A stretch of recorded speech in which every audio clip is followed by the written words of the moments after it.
దేవుని వాక్యం చదువుకుందాం. పరిశుద్ధ గ్రంథంలో యోహాను సువార్త 16వ అధ్యాయము యోహాను సువార్త 16వ అధ్యాయం 33వ వచనాన్ని మనము చదువుకుందాం.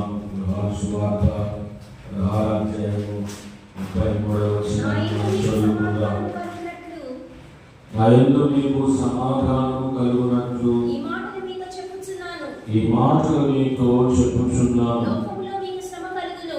లోకంలో మీకు శ్రమ కలుగును, ఆయనను ధైర్యము తెచ్చుకొనుడి, నేను లోకమును జయించి ఉన్నాను. ప్రియమైన దేవుని బిడ్డలారా, మరి శ్రమ దినాల్లో ఉన్నాము.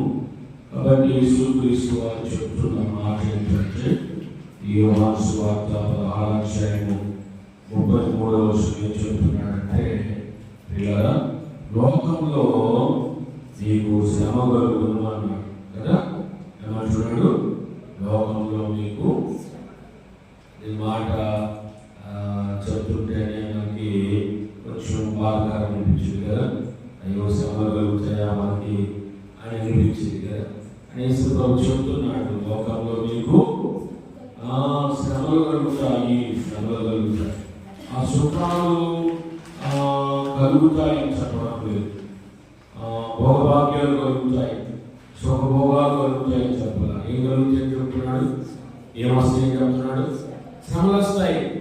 దేవుడి పిల్లలకి శ్రమలు వస్తాయని చెప్తున్నాడు. అయితే శ్రమలు మంచిదా కాదా? శ్రమలు అనేవి మంచివా కావా? దేవుడి పిల్లలకు శ్రమలు అనేవి మంచివే. దేవుని పిల్లలకు శ్రమలనేవి మంచివే, మేలే చేస్తాయి కదా, మేలే చేస్తాయి. 119వ కీర్తనలో 71వ వచనంలో ఏమంటున్నాడు ఆయన? 119వ కీర్తన 71వ వచనంలో దేవుడు ఏమంటున్నాడు చూడండి. అక్కడ 119వ కీర్తన 71వ వచనం,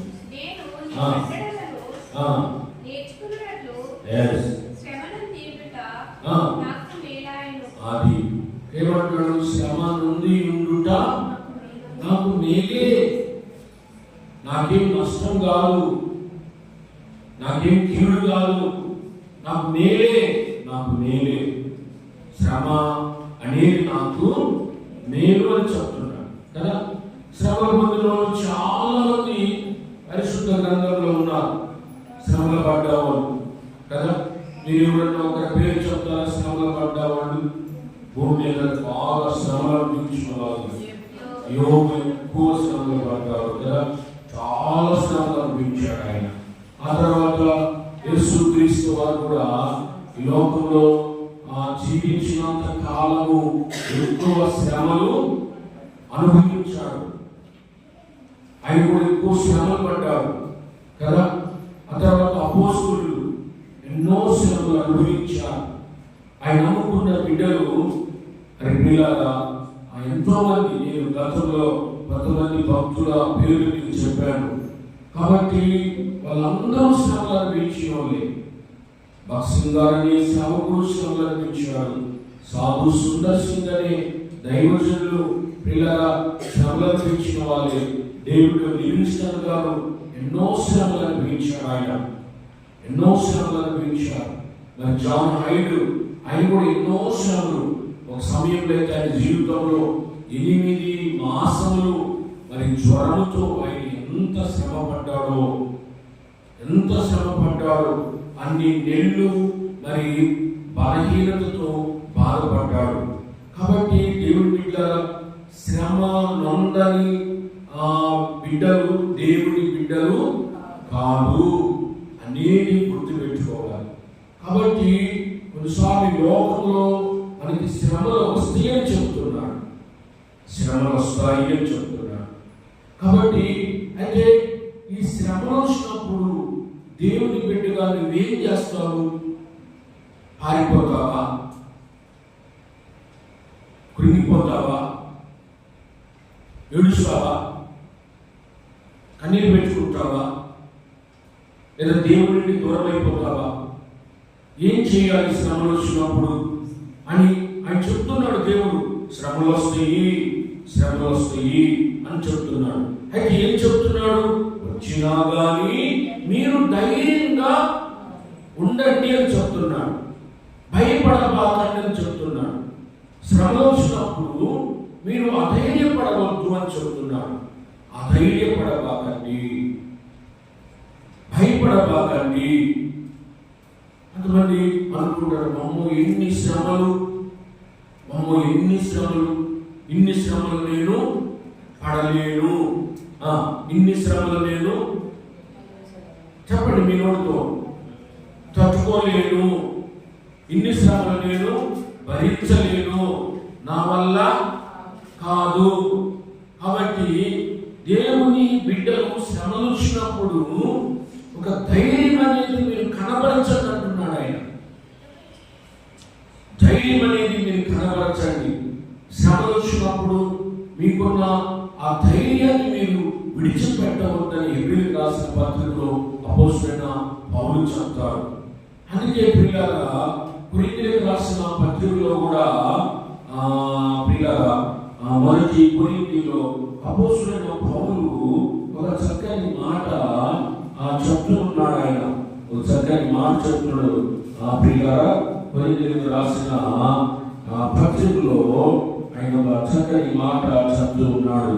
ప్రియులారా కొరింథీయులకు రాసిన పత్రికలో చూడండి, చక్కని మాట ఆయన మనకి అపోస్తలుడైన పౌలు గారు తెలియపరుస్తూ ఉన్నాడు. ఏమని ఆయన తెలియపరుస్తూ ఉన్నాడంటే ప్రియులారా చూడండి, కొరింథీయులకు రాసిన 2వ పత్రిక చూడండి, 2వ పత్రిక 4వ అధ్యాయము 16వ వచనం చూడండి. 4వ అధ్యాయం 16వ వచనం, కావున మేము అధైర్యపడము, మా బాహ్య పురుషుడు కృషించుచున్నాడు, అంతర్య పురుషుడు అది. కాబట్టి ఏమంటున్నాడు ఆయన ఇక్కడ పౌలు గారు? మేము అధైర్యపడము. దేవుని బిడ్డలైనటువంటి మేము శ్రమను చూసి మేము అధైర్యపడము.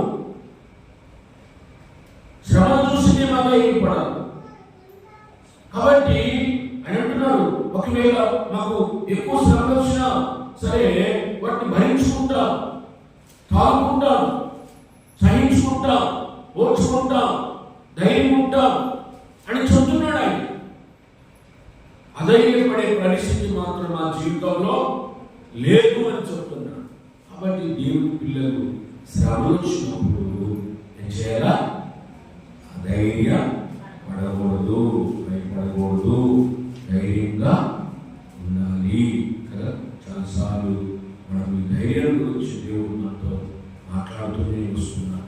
రెండవది, శ్రమలు వచ్చినప్పుడు ఏం చేయాలి?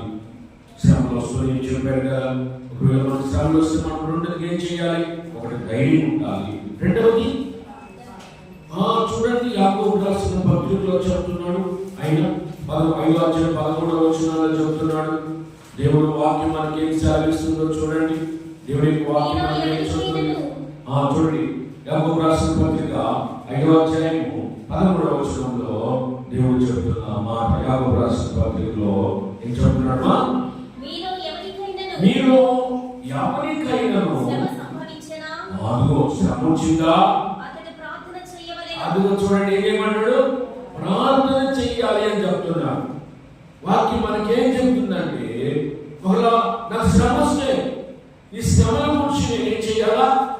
ప్రార్థన చేయాలి. ఎవరి ప్రార్థన చేయాలి చెప్పండి? ప్రభువా శ్రమను తొలగించని ప్రార్థన చేస్తావా?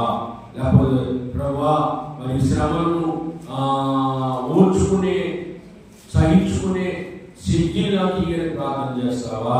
నీ ఇష్టం, నువ్వేం చేస్తావో చెప్పు, నీ మనసు దోషం చెప్పు. ఒకటి రాణి చెప్తుంది, ప్రభువా సహించుకునే ఆ మనసు ఏ శ్రమ వచ్చినప్పుడు ఆయన చెప్పేసి అంటున్నారు. ఓకే, మంచిది. మీ అభిప్రాయం చెప్పండి, ఒక్కొక్క అభిప్రాయం చెప్పండి. సుకన్య శ్రమలు వస్తున్నాయి, ఏం చేస్తావు? ప్రార్థన చెయ్యాలి కదా. ఏమని ప్రార్థన చేస్తావు చెప్పు సుకన్య. శ్రమలు వస్తున్నావు, మ్యాగీ ఏం చేస్తారు శ్రమలు వచ్చినప్పుడు? వచ్చినాయే అనుకుంటాము. శ్రమలు ఆ సిస్టర్ ఏమంటారంటే, అయ్యా నాకు సహించుకుని భరించుకుని ఆ శక్తి నాకు ప్రసాదించు. నిజమే, శక్తి కావాలి కదా.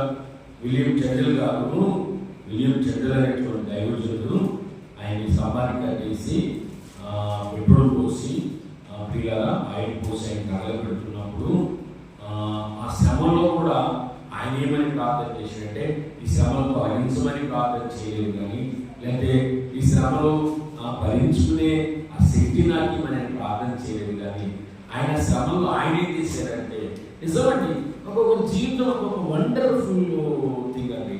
ఒక్కొక్క గొప్ప విషయం ఒక్కొక్క జీవితాలు చూసినప్పుడు నేను అందుకే ఎక్కువ ఒక బైబిలే కాదు నేను చదివేది, భక్తుల జీవితాలు కూడా నేను చదువుతానండి. ఆయన మహాత్ముడు ఆయన ఏం ప్రార్థన చేశాడంటే, ఆయన పెట్రోల్ పోసాన్ని తగలబెడతా ఉన్నప్పుడు కాలిపోతున్నప్పుడు ఆయన అంటాడు, ఈ ఇంగ్లాండ్ దేశపు రాజు యొక్క మనసును మార్చు ప్రభు అని ఆయన ప్రార్థన చేశాడు. చూడండి ఎంత గొప్ప విషయం. నువ్వు అది కూడా మంచి మాటేనమ్మా. ఆ సహించుకునే ఇది కావాలి, మరి భరించుకునే ఇది కావాలి మరి. కాబట్టి ఆయన శ్రమలో ఆ దేశపు ఆ ఇంగ్లాండ్ దేశపు రాజును కూర్చి ఆయన మార్పును కూర్చి ప్రార్థన చేస్తున్నాడు కదా. యేసుక్రీస్తు వారు శిలువలో ఆయన శ్రమ పడుతున్నప్పుడు ఆయనతో పాటు ప్రియులారా ఇద్దరు వ్యక్తులు వేలాడదీయబడినప్పుడు శిలువలో వాళ్ళు కూడా ఉన్నప్పుడు ఒక దొంగ ఏమన్నాడంటే, నువ్వు దేవుని కుమారుడు అయితే, నువ్వు దేవుడు అయితే నిన్ను నీవు రక్షించుకో, నన్ను కూడా. అట్లా ఆయన ఆ శ్రమను అనుభవిస్తుంటే ఆ శ్రమలో అతడు అదడుగుతున్నాడు. కాబట్టి ఇక్కడ విలియం చెండల్ గారు కాలిపోతూ ఉంటే, అయ్యా ఈ మంటల్లో నుంచి నన్ను కాపాడు అని అడగలేదు కానీ, లేదా ఈ మంటల్లో నేను భరించలేకపోతున్నాను మరి పిల్లరా, కాబట్టి దీనికి నాకు శక్తిని ప్రసాదించమని అడగటం లేదు కానీ, నిజంగా అలాంటి మహానుభావులకి చేతులెత్తి దండం పెట్టారు. అలాంటి మహానుభావులు విలియం చెండల్ గారు మహానుభావుడు. ఆయన ఆ దేశపు రాజు యొక్క మార్పును గురించి ప్రార్థన చేస్తున్నాడు. శ్రమలలో ఎంత గొప్ప విషయం, ఆయన కాలి బూడిదైపోయాడు.